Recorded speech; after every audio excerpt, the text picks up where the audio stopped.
किसान भाइयों बहनों नमस्कार। कृषि दर्शन के आज के अंक में आपका बहुत बहुत स्वागत है।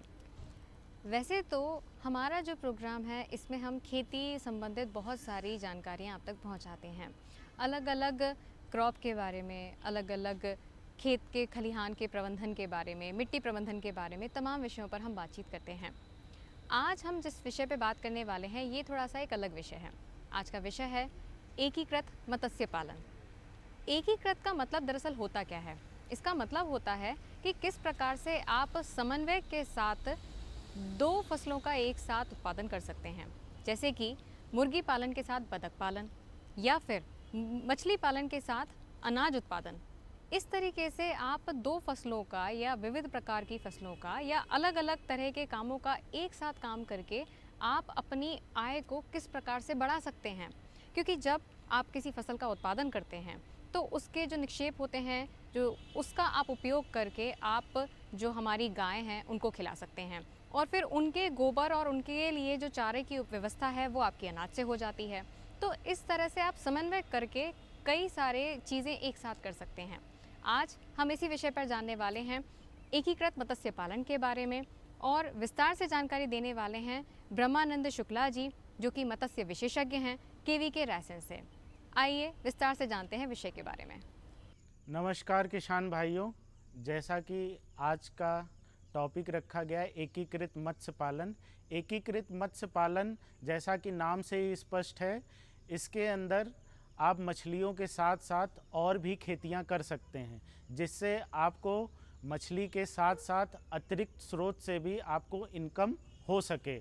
तो एकीकृत मछली पालन करके आप मछली के पालन करने से जो आपको इनकम होगी उससे एक्स्ट्रा सोर्सों से भी आप इनकम ले सकते हैं। तो एकीकृत मत्स्य पालन को हमेशा दो भागों में बांटा गया है। पहला कृषि बेस एग्री फार्मिंग और दूसरा है live stock base fish farming. तो पहला जो एग्री बेस फिश फार्मिंग है, इसके अंदर मूलतः आप धान के साथ मछली पालन कर सकते हैं। ये मूलतः उन्हीं क्षेत्रों में होता है जहाँ पर बाढ़ की संभावनाएं ज़्यादा रहती हैं। वहाँ पे तालाब आपका जैसे बढ़ गया तो पानी उसके अंदर ज़्यादा आ गया, तो आप उसमें ट्रेंच बना करके किनारे की तरफ आप धान लगा करके मछली पालन के साथ साथ धान की भी खेती कर सकते हैं। और इसमें जब आप धान के साथ एकीकृत मत्स्य पालन करते हैं तो हमेशा धान की उत्पादकता 15 से 20% आपकी उत्पादकता में सदैव वृद्धि होती है, क्योंकि उसका सबसे बड़ा रीज़न है मछलियाँ जब धान के खेतों में रहती हैं तो वो जब भी पैडी को वो भोजन के रूप में ग्रहण करने के लिए आती हैं उनके तने के पास, तो वो हमेशा उसको डिस्टर्ब करती है। डिस्टर्ब करने से क्या होता है कि पॉलिनेशन उनका और फास्ट होता है compare to other paddy field. तो इस वजह से उनका 15 से 20% उपज उस वर्ष आपकी धान में ज़्यादा होती है। और दूसरा, आप हार्टिकम फिश कल्चर कर सकते हैं। इसके अंदर मछली के तालाब के किनारे जो बांध होते हैं उसमें आप विभिन्न प्रकार की जातियां, जैसे मान लीजिए आपने फूल लगा दिया या फिर सब्जियां आपने कोई सीजनल लगा दी, उसको लगाने से क्या होता है कि आप मछली पालन तो कर ही रहे हैं, तालाब के जो बांध की जो जगह बची हुई है उसमें आप इन सब्जियों को, फूलों को उगा करके उनसे आप एक्स्ट्रा इनकम ले सकते हैं और आपको सिंचाई के लिए असुविधा भी नहीं होगी, आपको पानी तालाब से ही उपलब्ध हो जाया करेगा। ये रही बात हार्टिकम फिश फार्मिंग की। दूसरा जो आपका है वो उसके अंदर मशरूम कम फिश कल्चर है। मशरूम कम फिश कल्चर में आप जो मछली पालन का जो बांध होता है वहाँ पे आप एक शेड बना करके उसके अंदर आप मशरूम की एक यूनिट लगा के उसके साथ आप मशरूम कल्चर कर सकते हैं। मछली पालन में सबसे ज़्यादा आपका जो खर्चा आता है वो दाने का ही आता है, करीब 40 से 60%। इंटीग्रेटेड फिश फार्मिंग करने से सबसे बड़ा आप किसान भाइयों को फ़ायदा ये रहेगा कि जो आपकी 60% कास्ट आ रही है वो आपकी 10% से लेकर के 6% तक हो जाएगी। क्योंकि अगर आप जब भी agri base integrated fish farming करते हैं, लाइव बेस फिश फार्मिंग करते हैं, तो उसके अंदर जो भी उसके अवशेष बच जाते हैं, जैसे मान लीजिए मशरूम की ही यूनिट है, मशरूम से जो उसके अवशेष बचे आप उसको कलेक्ट करके तालाब में डाल सकते हैं, उसको मछलियाँ एक आहार के रूप में ग्रहण करेंगी और जो आपके पूरक आहार की जो कास्ट आती थी वो आपकी कम हो जाएगी। तो एकीकृत मत्स्य पालन का सबसे बड़ा फ़ायदा हमारे किसान भाइयों को यही है। और दूसरा जो है हमारा वो live base integrated fish farming, इसके अंदर आप पशुओं जानवरों के साथ मछली पालन कर सकते हैं। इसके अंदर आप जैसे मान लीजिए कैटल कम फिश कल्चर अगर कोई किसान करना चाहता है तो वो तालाब में जो डैम बना है, जो बांध बना है, उस पे आप एक शेड बना करके उसमें आप कैटल अपने घरेलू जानवर रख सकते हैं, जैसे गाय भैंस आप रख सकते हैं। 1 हेक्टेयर अगर आपका तालाब है तो उसके अंदर 5 से 8 आप जानवर रख सकते हैं। उससे क्या सबसे बड़ा फ़ायदा रहेगा कि उनके जो काऊ डंक निकलते हैं वो आप कलेक्ट करके उस तालाब में आप डाल सकते हैं और मछलियां उसको आहार के रूप में ग्रहण कर लेंगी। जो आपके पूरक आहार का जो कास्ट आती थी वो आपकी कम हो जाएगी और आपको मछली पालन के साथ साथ दुग्ध और पशुओं का भी फ़ायदा होगा।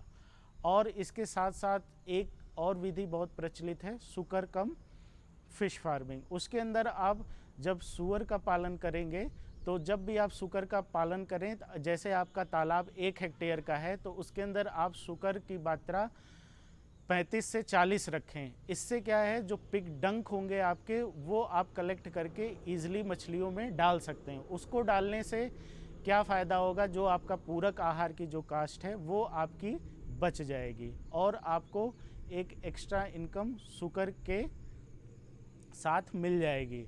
और आप डक कम फिश कल्चर भी कर सकते हैं। बत्तख के साथ मछली पालन में आप जब भी करें तो डक में आपको अंडे और साथ में उनके मांस का रेट मार्केट में अच्छा है, आप मछली पालन के साथ उनको भी ले सकते हैं। और जब भी आप डक कम फिश फार्मिंग करें तो डकों की संख्या हमेशा 250 से 400 के बीच में रख सकते हैं। और डक कम फिश फार्मिंग का सबसे बड़ा फ़ायदा ये होता है कि जब भी आप तालाब में बत्तखें आप साथ में रखेंगे तो वो हमेशा पानी में चलती रहती हैं।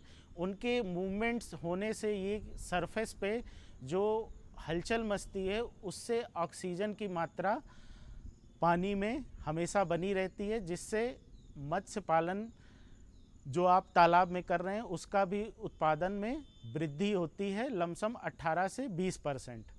तो डक कम फिश फार्मिंग आजकल हमारे क्षेत्रों में काफ़ी प्रचलित है, किसान इसको बहुत ही अच्छे से कर रहे हैं। आप मुर्गी के साथ भी मछली पालन कर सकते हैं।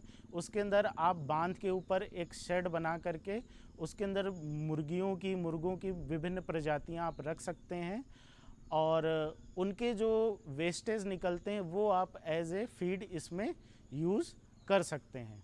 तो इंटीग्रेटेड फिश फार्मिंग का सबसे बड़ा फ़ायदा यही है कि जो आपका पूरक आहार देने की जो कास्ट आ रही है वो तो आपकी बचती है किसान भाइयों, उसके साथ साथ आपको एक अतिरिक्त आमदनी भी हो जाती है, जिससे आप लोग अपना इनकम सोर्स बढ़ा सकते हैं। और आप लोगों से यही निवेदन है कि आप लोग एकीकृत मत्स्य पालन करके अपने इनकम को आप लोग बढ़ाएं। और हर स्टेट में एक फिशरी डिपार्टमेंट होता है और उनके ऑफिस हर ज़िले में होते हैं। अगर आपको सरकार के द्वारा दी जा रही विभिन्न परियोजनाएं हैं, जैसे PPMSY प्रधानमंत्री मत्स्य संपदा योजना, इसके थ्रू आप वहाँ विभाग में जा कर के आप इसका लाभ ले सकते हैं। इसके अंदर सरकार के द्वारा विभिन्न प्रकार की सुविधाएं, सब्सिडियां उपलब्ध हैं। आप मत्स्य अधिकारी के पास जाएं, आप वहां पे उनसे संपर्क करके उनसे आप इन विभिन्न योजनाओं का लाभ ले सकते हैं। सामान्य और जो OBC वर्ग के हैं उनको 40% सब्सिडी उपलब्ध है और जो SC ST और महिलाएं हैं उनको 60% सब्सिडी सरकार की तरफ से उपलब्ध है। आप जिले के मत्स्य विभाग में जा कर के संपर्क करके इसका आप फ़ायदा ले सकते हैं। आप किसान भाइयों का बहुत बहुत धन्यवाद। तो किसान भाइयों, यहाँ पे हमने जाना एकीकृत मत्स्य पालन के बारे में। समय हो चला है एक छोटे से अंतराल का। अंतराल के बाद जल्द हाजिर होंगे और जानेंगे हमारे अगले विषय के बारे में। आप कहीं मत जाइएगा।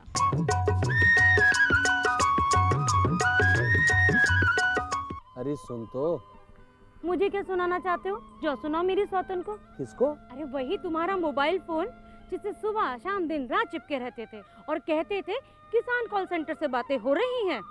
अच्छा ये बात है। हाँ, क्यों? क्या हुआ? अब बात नहीं होती क्या? अब तो झट से बात हो जाती है। संबंधी समस्याओं का अपनी भाषा में तुरंत हल पाने के लिए पूरे भारत में किसी भी फोन से हेल्पलाइन नंबर पर संपर्क करें। किसानों का दोस्त किसान कॉल सेंटर।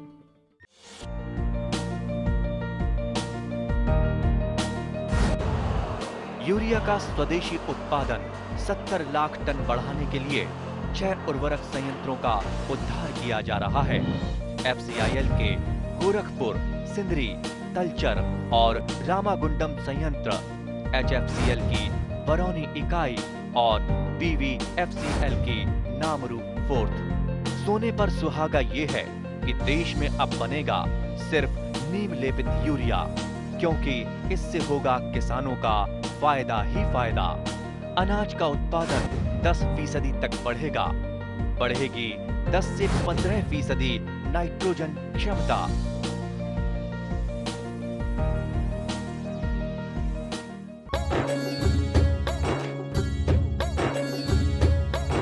ब्रेक के बाद किसान भाइयों, एक बार फिर से आप सभी का बहुत बहुत स्वागत है कार्यक्रम कृषि दर्शन में। ब्रेक से पहले हमने जाना एकीकृत मत्स्य पालन के बारे में, और अब क्योंकि हमारे मध्य प्रदेश में धान का रकबा एकदम से बढ़ा है, या ये कह सकते हैं कि हमारे किसान भाइयों का रुझान एकदम से धान की तरफ आया है। जब हम धान लगाते हैं, क्योंकि खरीफ का मौसम है और धान इस समय लगी रही है, तो रोग बढ़ने की क्षमता भी बहुत हद तक बढ़ जाती है। अब हम इसी विषय पे आज जानने वाले हैं कि धान में किस प्रकार से आप रोगों का प्रबंधन कर सकते हैं। विस्तार से जानकारी देंगे प्रदीप कुमार द्विवेदी जी, जो कि पौध वैज्ञानिक हैं केवी के रायसेन में। आइए जानते हैं विषय के बारे में। नमस्कार, मैं डॉक्टर प्रदीप कुमार द्विवेदी, वैज्ञानिक पौध संरक्षण कृषि विज्ञान केंद्र रायसेन से।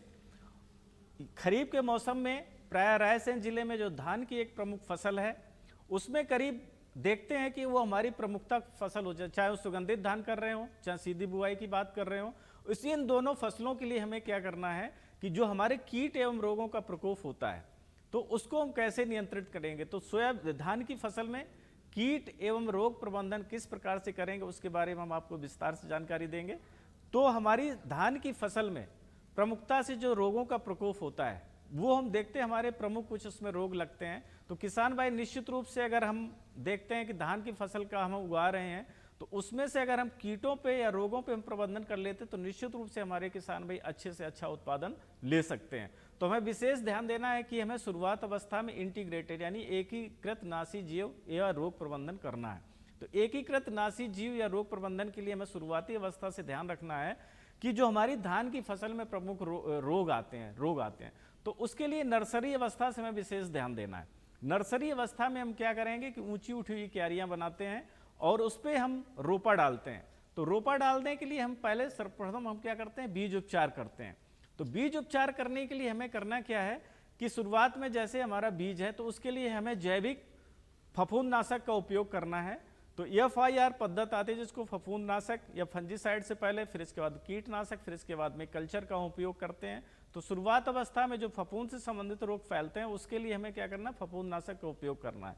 तो ट्राइकोडर्मा वीडी एक ऐसा फफूंदनाशक है जिसे हम 5 से 10 ग्राम प्रति किलो बीज के हिसाब से अगर हम बीज उपचारित करते हैं, तो फर्श पे किसान भाई बीज को फैला लें, उसमें हल्की सी नमी कर लें, पानी छिड़क लें, और इसके बाद में 5 से 10 ग्राम बीज के औसत से उसमें हम बीज को बिखेर देंगे, उसमें पाउडर डाल देंगे ट्राइकोडर्मा वीडी को। अगर हमारे पास जैविक फफूंदनाशक नहीं है, तो रासायनिक फफूंदनाशक में जैसे कार्बेंडाजिम एक दवा आती है 50% WP, या कार्बेंडाजिम बैंकोजेब एक दवा आती है 12% प्लस 63% के हिसाब से। तो कार्बेंडाजिम जो 50% WP दवा है, उसको हम 2 से 3 ग्राम प्रति किलो बीज के हिसाब से उसमें हम बीज को उपचारित कर लेंगे, जिससे भी फफूंद से संबंधित बीमारियां आती हैं उस पर काबू पा सकते हैं। तो किसान भाई शुरुआत में हम क्या करना है कि जब हम फसल को हम रोपाई कर लेते हैं, रोपाई के बाद में कुछ उसमें रोगों का प्रकोप शुरू हो जाता है। जैसे खेत में बहुत ज़्यादा दिन तक जल भराव रहेगा, बहुत तेज़ धूप बढ़ती है, ह्यूमिडिटी यानी आर्द्रता होती है, तो शुरुआती अवस्था में धान का एक जो प्रमुख रोग है शीत ब्लाइट। तो शीत ब्लाइट में होता है कि जो तना जहाँ चिपका रहता है वहाँ से पत्ती का जुड़ाव रहता है, पत्ती में नीचे से ऊपर की तरफ जो है लाल लाल हल्के पीले रंग के धब्बे दिखाई देने लगते हैं, अनियमित आकार के वहाँ पे चकत्ते या धब्बे बनते हैं, जिससे हमारी फसल में शीत ब्लाइट का प्रकोप प्राय देखने को मिलता है। तो शीत ब्लाइट बीमारी के नियंत्रण के लिए हमें करना क्या है, जैसे प्रोपिकोनाजोल 25 सीसी दवा आती है, 200 ml प्रति हेक्टेयर के हिसाब से उसका उपयोग कर सकते हैं। साथ ही साथ हेक्साकोनाजोल 5% इसी की दवा आती है, 400 ml प्रति एकड़ के हिसाब से हम 200 लीटर पानी में घोल बना के छिड़काव करेंगे तो निश्चित रूप जो शीत ब्लाइट का रोग फैल रहा होता है उस पर हम काबू पा सकते हैं। जल निकासी की हमें उचित व्यवस्था करनी है और नत्रजन खाद का उपयोग हमें उस पीरियड में जब इस समय रोग फैल रहा हो उस समय में थोड़ा सा हमें नत्रजन का उपयोग नहीं करना है। साथ ही साथ इसमें एक दूसरा रोग प्राय देखने को मिलता है, दूसरा रोग है bacterial leaf blight. Bacterial leaf blight क्या होता है, ये एक जीवाणु से फैलने वाली बीमारी है। इसमें प्राय देखा जाता है कि पत्ती के जो ऊपरी हिस्से से नीचे की दोनों किनारे जो है, दोनों सिराएं जो है नीचे की तरफ सूखती हुई आती हैं, उस पर वाटर सोकिंग जैसे पानी सोखने के इस प्रकार से धब्बे दिखाई देते हैं और लगता है कि हमारी फसल जो ऊपर से झुलस सी गई है। तो ये प्राय लक्षण देखा जाता है, पत्तियों में सूखे सूखे धब्बे जो है दिखाई देते हैं। तो ऊपर से नीचे की तरफ जब भी पत्तियां सूखने लगें और ये प्राय पूरे खेत में एक साथ एकदम से अचानक से इस रोग का प्रकोप देखने को मिलता है, तो उस समय बिल्कुल भी नत्रजन खाद का बिल्कुल भी उपयोग ना करें और खेत से पानी को जो है निकाल दें, जल निकास की व्यवस्था उचित रखें।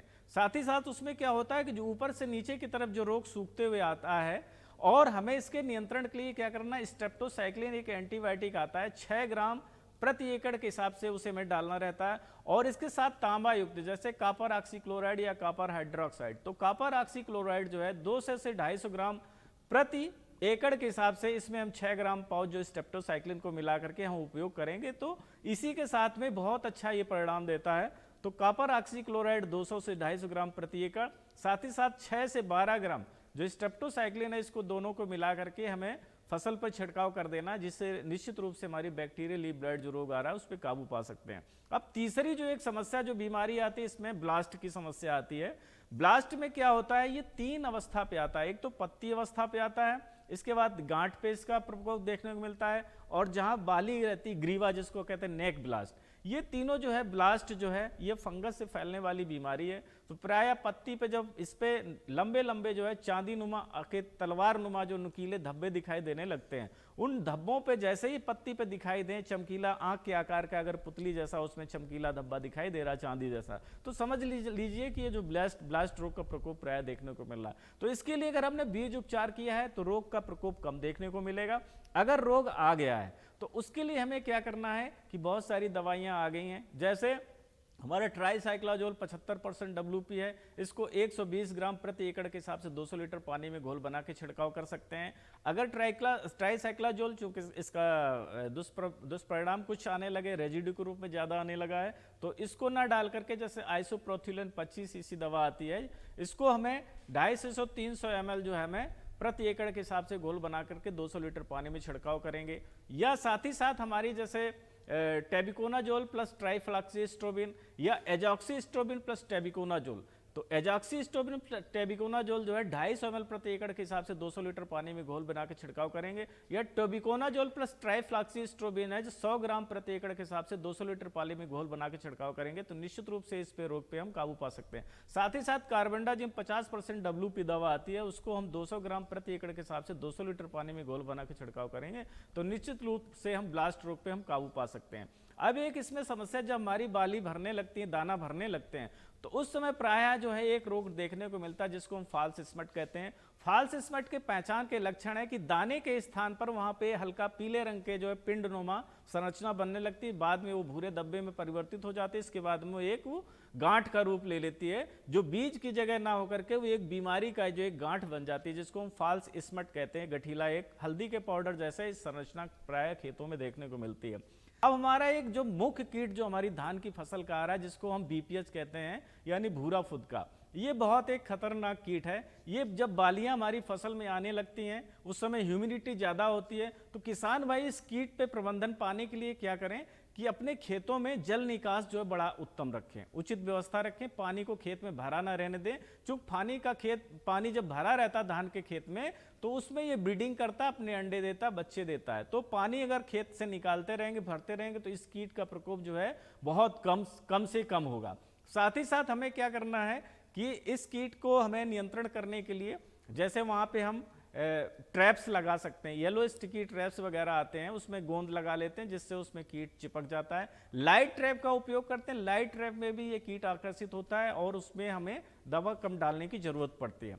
तो इसके साथ साथ हमें देखना है कि ये जब इसके लक्षण देखने को मिलते हैं तो जब पानी भरा रहता है तो एकदम से फसल हमारी जो है गोल गोल पैच बना करके सूख जाती है और पूरी तरीके से फसल हमारी नष्ट हो जाती है। तो इस कीट के नियंत्रण के लिए जैसे डायनेटोफ्यूरान दवा आती है या थायोमेथाक्जाम 25 WG दवा आती है 50 ग्राम प्रति एकड़ के हिसाब से, या इम्डाक्लोरपिड 17.8 SL दवा आती है, उसको 100 ml प्रति एकड़ के हिसाब से घोल बनाकर छिड़काव करेंगे। या पाइमेट्रोजिन दवा आती है, पाइमेट्रोजिन जो है 100 ग्राम 120 ग्राम प्रति एकड़ के हिसाब से घोल बना के छिड़काव करेंगे तो इस BPH पे भी हम काबू पा सकते हैं। साथ ही साथ एक प्रमुख कीट जो इसमें गंधी बग का भी देखने को मिलता है, प्रायः जो है मध्य प्रदेश में उसका कम प्रकोप देखने को मिलता है। अगर कहीं मिलता भी है तो उसके लिए हमारी जैसे हमने क्लोरपाइरिफास दवा बताया 2 ml प्रति लीटर के हिसाब से घोल बना के छिड़काव करेंगे तो निश्चित रूप से हमारी धान की फसल में जो कीट आते हैं उस पर हम काबू पा सकते हैं। तो किसान भाइयों, जो भी हमने इंटीग्रेटेड पेस्ट मैनेजमेंट, इंटीग्रेटेड रोग मैनेजमेंट धान की फसल में बताया है तो निश्चित रूप से अगर आप इसको पालन करते हैं, उपयोग करते हैं तो निश्चित रूप से अपना उत्पादन बढ़ा सकते हैं और कीट और रोग पर प्रबंधन कर सकते हैं। धन्यवाद। तो किसान भाइयों, जहाँ पे एक और हमने जाना है कि किस प्रकार से आप एकीकृत मत्स्य पालन कर सकते हैं,